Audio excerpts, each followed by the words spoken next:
Okay, it's Got recording right it. now. Awesome. All right. Well, I guess I'll just give some context. We're just gonna do a sports podcast. Don't have a name for it yet, but yeah, we're just gonna give our picks for each day. Probably gonna focus mostly on NBA, NHL, and NFL. But as of right now, today the only thing that's on is the NBA and the NHL. So we'll stick with that. What do you want to start with? Uh, I say let's start with the NHL. Okay. I saw that three leg parlay you placed. Um, I liked it.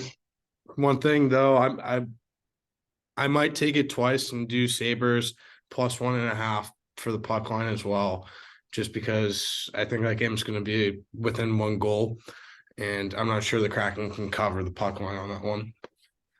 I agree with you on that. It's definitely kind of a stretch. So just to give you guys some context, I had a three leg parlay today that was Penguins puck line, and they're playing the Canucks.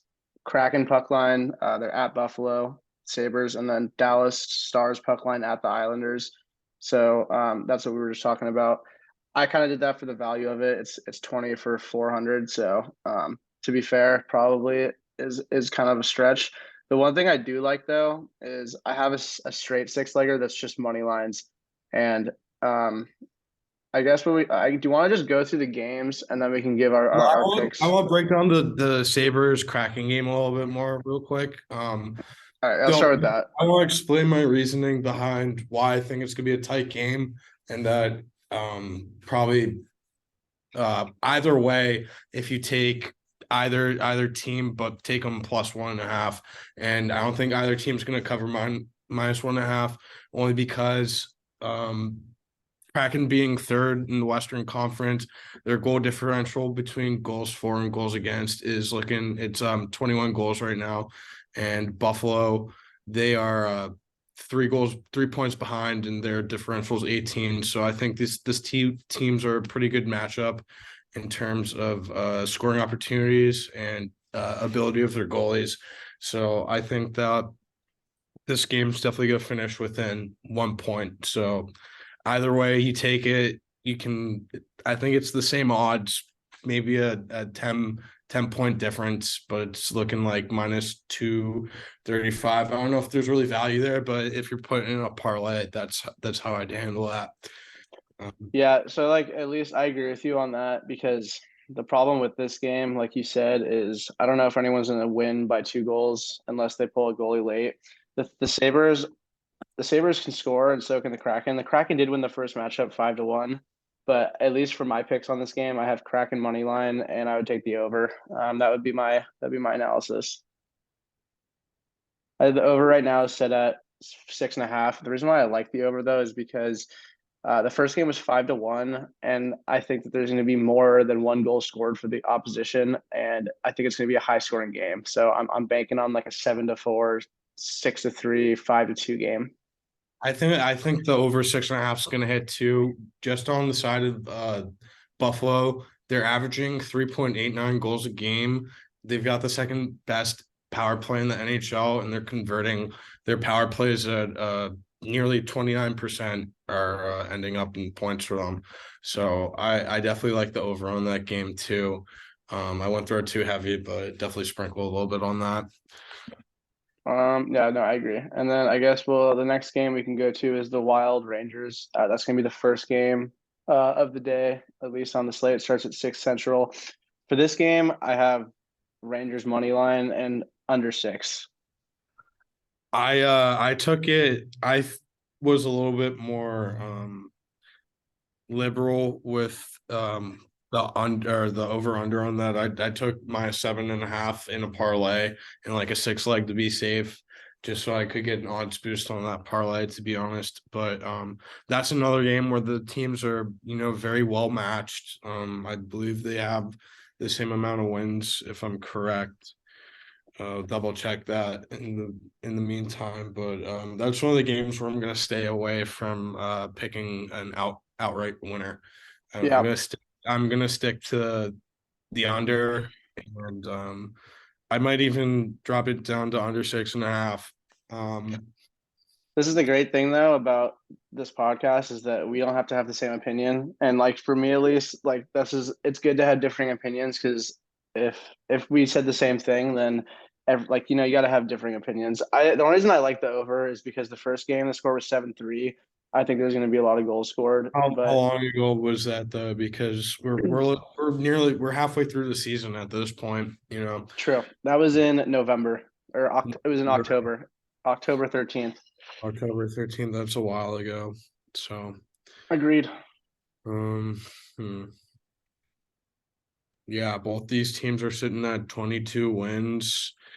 Rangers have a lot more overtime losses. I think this is definitely a game that might be wrapped up in overtime. Um, so potentially, if you're taking the under two, might want to take that in the 60-minute allotted time, exclude overtime there. Probably gonna get a little bit worse odds on that, but I'd say that's the safer pick of the two if I had to take one. Fair. Um, For the next game on the slate, it's Columbus Blue Jackets and the Tampa Bay Lightning. I think this yeah, game is I'm taking, horrible. I'm hammering Lightning puck line all night, right Yeah, on I was that gonna say. I one. mean, -2.5 is pretty, like you said, it is pretty liberal for a puck line, but it should be a lock. I don't know that the Blue Jackets aren't going to win this game, and if anything, I Let would me look take the to see under what. 6.5. I think under 6.5 goals is a really good play here because the Blue Jackets aren't going to be able to score enough. It's going to be like 4-1. Like it's just you know what I mean. I don't think they're going to score six combined goals. So I took the Lightning in two different parlays today. One five legger and one six legger. The first one being Lightning puck line -1.5, which is -155, which I think is pretty solid odds for that. I also took the Winnipeg Jets money line over the Red Wings. That's a game where I don't really know the outcome, and I'm leaning on the favorite there. Um, can't really put any reasoning behind my madness on that one. This is the I Jets also, Red Wings game. that's the Jets Red Wings, which I think the Jets are gonna come through on this game just because they got a 10 game advantage in wins. They got 26-16 wins over the Detroit Red Wings. And if they lose that game, that's just gonna prove to me I shouldn't bet on them again this season. I completely agree with you. I took Jets money line too. I like that a lot, and if I I had to have give them in another two pick, I would say parlays. the under. The Under under. six looks I'm staying away from the total on that game. Um, but yeah, one of the parlays I have Sabres +1.5, and then the other one, mistakenly I took them -1.5, which I don't think is gonna hit, unfortunately. I also all took right. Avalanche money line in both of them, and which game? Hold on, let me see this.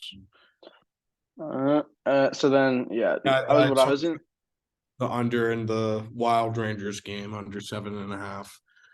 I was thinking we should go through like all the games, and then we'll give our like parlays and stuff. But just so that people don't get confused when we flip from like, Yeah, oh, we're sorry, I fucked up the format. I was gonna say parlays at the end.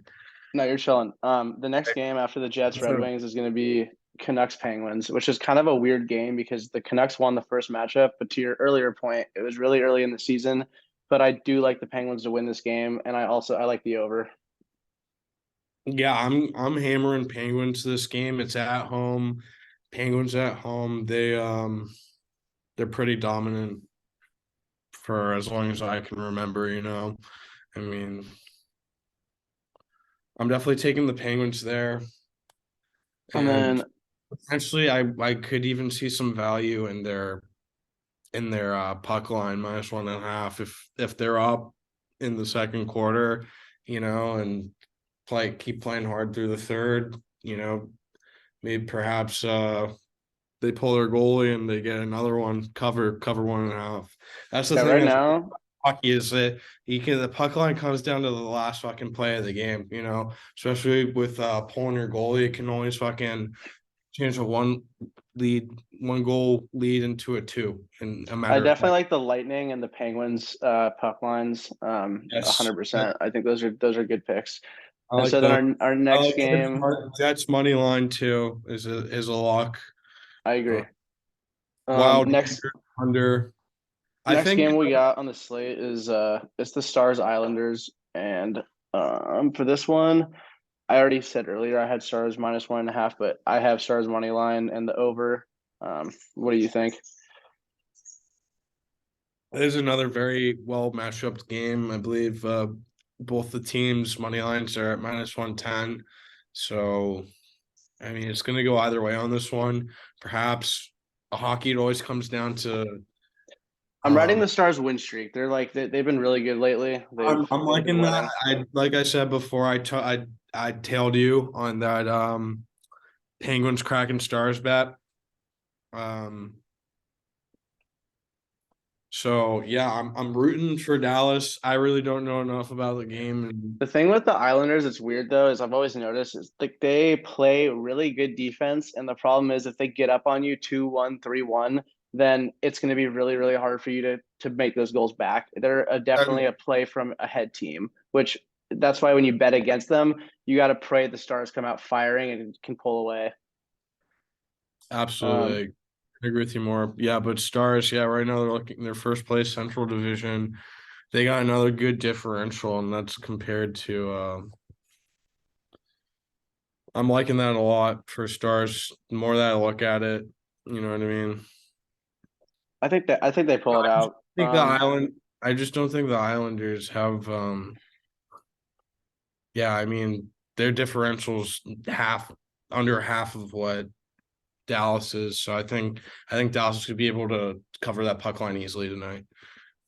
And then Flames Blues. Just by being away.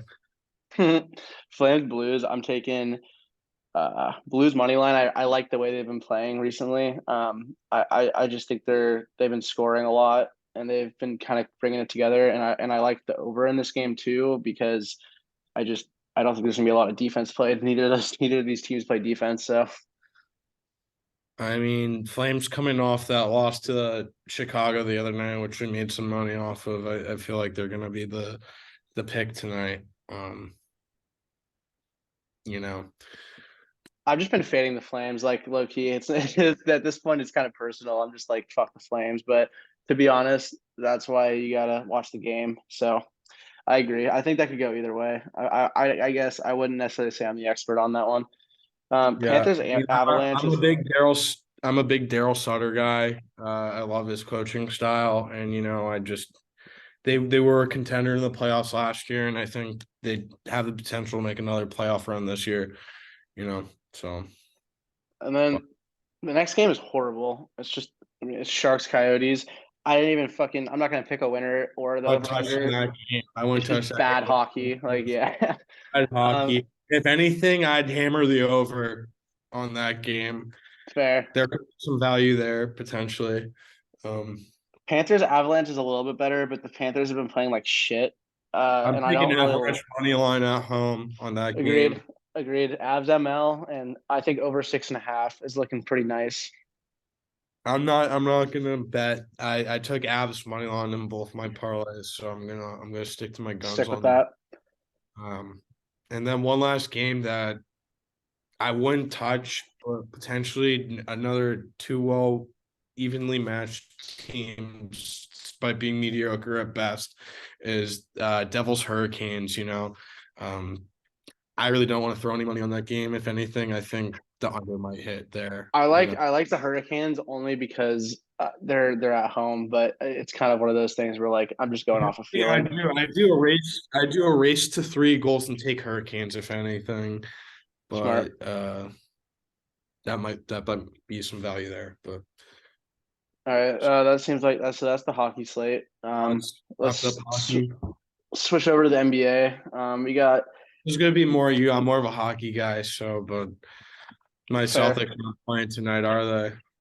So keep that in mind, guys. When you're listening to NHL picks, Liam played hockey, so he probably knows a little bit better than I do. I Uh, definitely know the NBA pretty well, but that's why I think this is going to work well because we got someone that's better at hockey and someone that's better at basketball. So we'll play to our strengths. So I guess the first I game of the played day. football too. You play football? Yeah, I played football. I got a little bit of knowledge on that, you know. I played Um, baseball too. So Me too, yeah. actually. I was a baseball football guy. Yeah, Um, so for first game of the day, it's a bad game. It's Pistons and the Sixers. And as of right now, Joel so Embiid is still not. He's still a game time decision. I'm assuming he's going to play, but Detroit doesn't have their leading scorer in Bogdanovich. I don't see how they cover. I think the Sixers will cover 13 and a half. They're at home and they'll have Harden and Embiid, and I think that's enough for that game. So I would say Sixers spread, and I think that at least for the over under on that game, it's at 225. I do like the under because I don't think the Pistons are going to be able to score enough points to get it up to that high of a number. Second game is going to be the Thunder and the Heat. And did you have any opinions on that first game? yeah, I agree with you. My predictions, probably Pistons 121, or excuse me, 76ers 121, Pistons 110. So what was their spread at? I think it's 11 and a half. It was I think 13. it's 13. Okay. I'm not sure why I had it on my book. I believe it was 11 and a half. Therefore, I think that potentially Pistons could cover there if you took them plus an 11 and a half. I definitely would take um 76ers money line though. There's not any value there. So that That's again is kind of gonna be where I would go to. That's kind of where I stand. Is like I if I don't think see game any value in the money line, you got to go for the spread. And I mean, you don't have to take anything, but just if I were to give my opinion, I would say Philly spread is probably the smarter play, only because of the people that are out for Detroit. I can get the Philly spread at minus 11 and a half. I'm taking that as opposed to 13. That's where I'd feel safe at. But that's all I have to say for that game. Stacks. Okay, cool. And then next game is OKC Miami.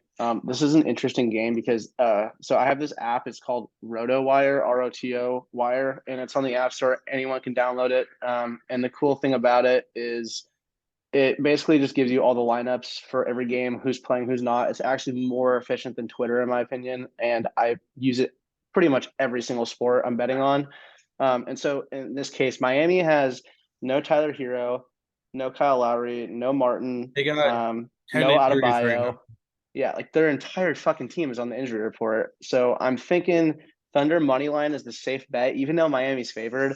I think that the Thunder can pull this one out. And one of the things I love about this game is I think the under is a lock because there's no way Miami is going to be able to score that many points. And second off, Shai Gilgeous-Alexander, if you take his over in points, he literally has like the highest usage rate in the NBA, and he's the only player on the Thunder that can really score. I just don't see how Jimmy Butler is going to be able to guard him for 40 minutes of this game. So I'd say Shai over 30 and a half points would also be a very good prop to add to this game. You got anything to say? I agree with you there that Heat is just looking pretty weak in terms of their starters being benched for this game and having a lot of injuries. So I'm taking the Thunder money line on that, and I agree with you that the under is looking more favorable, um, just because they don't have most of their main scorers, you know. So Sadly, I have to get Zoom Premium, so we're only going to have 8.5 minutes left for this episode, but we can get through the rest of this stuff. So, for Cleveland, Utah is the next game. I really like the Cavs in this game. It's Donovan Mitchell's return to Utah. The Jazz don't really have. I just think the Cavs are a better team in general, so I say Cavs money line.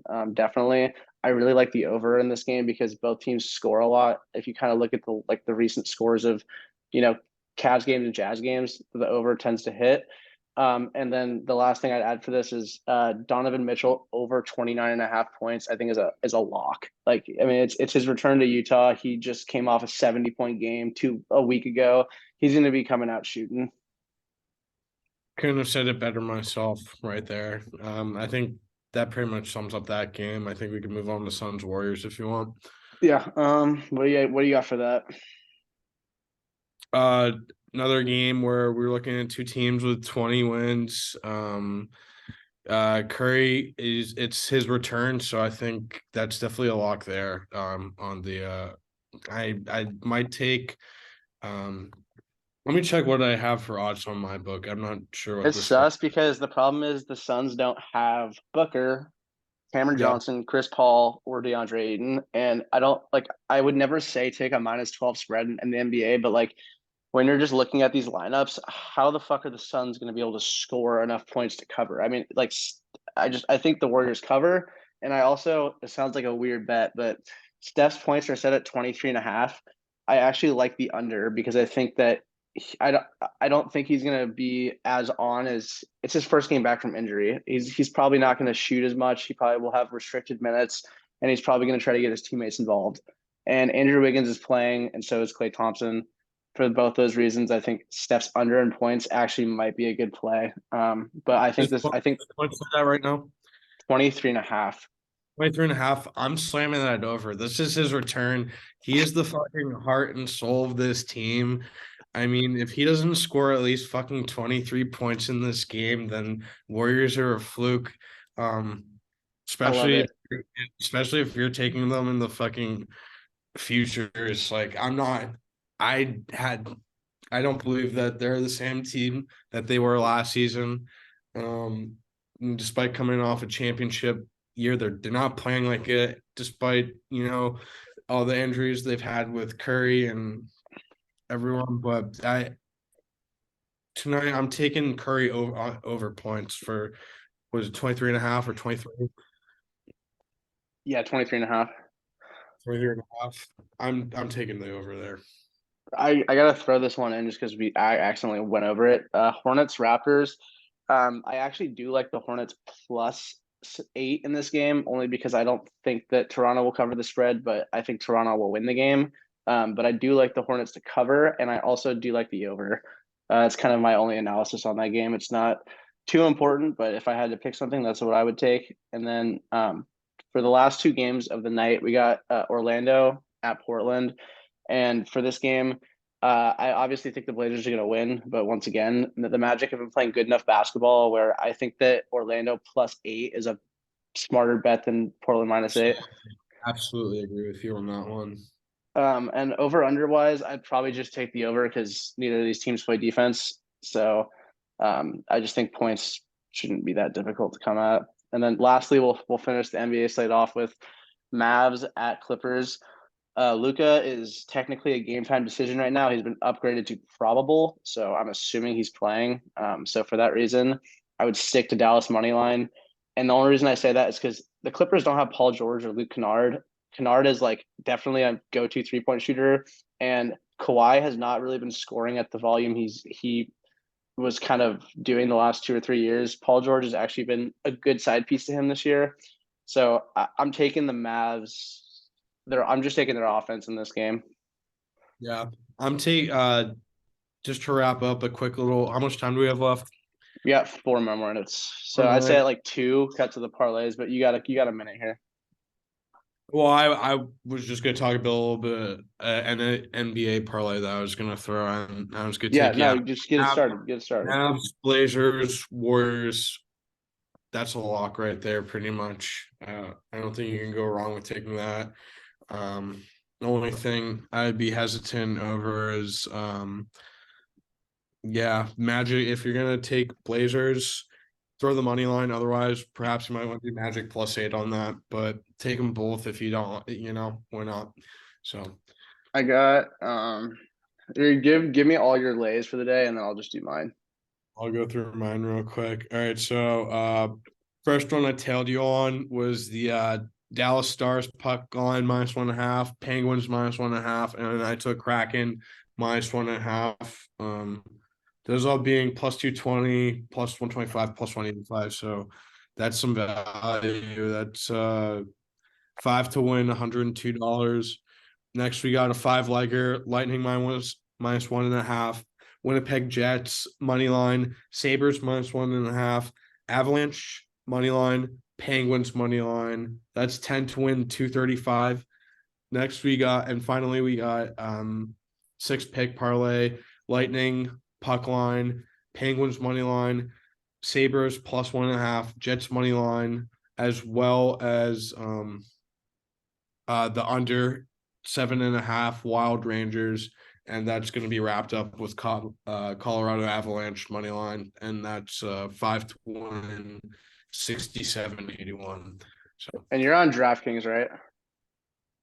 I'm on DraftKings at the moment. I used to be on a private book, but unfortunately, No, you're he is out chilling. of business. So I'm on FanDuel. Oregon And fucking so sucks for college. They don't do college sports on DraftKings, which really fucking hurts. So I might be looking for some new options soon. I'm gonna go through my parlays real quick. We got about a minute and 45 left. So just started off with the six. I like big parlays. I'll be honest with you guys. I kind of I do take straight bets, but I'm the type of guy that will put a 10 leg parlay down and like think that that's gonna hit. So here's my slate. I got a 6 legger, and it's going to be Kraken money line, Rangers money line, Penguins money line, Canes money line, Stars money line, and Cavs money line, and that's 45 for 1,000. I did throw on it kind of heavy, but I'll be honest with you guys. I could show you next episode. I've hit multiple $1,000 parlays before, so it's not. I'm pretty confident in them. Not saying it's guaranteed, but I'll take the chance if it's there. I have a 3 legger that's Penguins puck line, Kraken puck line, and Stars puck line. And then I also tailed. he tailed that. And then I got But a no, my book had Kraken plus 1.5 on that. But keep going. I got a 9 legger, which I'm not going to go through the whole thing because it's way too long. But it's all of the over unders that I called when we were talking about the NHL slate. So I just put all the over unders into one. And then lastly, Donovan Mitchell over 29.5 points is my lock of the day. Lock that in. I'd throw 100 on it. I only put 55, but I think I might throw more. And then to end it out, I got a 4 leg player prop that's Harden over 21.5 points, Shy over 30.5 points, Mitchell over 29.5 points, and then I like the Curry under 23.5. So that's all I got. Uh My lock, anyways, my locks of the day, real quick. I'm taking Lightning puck line, and I'm taking Curry over. So we'll see tomorrow which one comes up out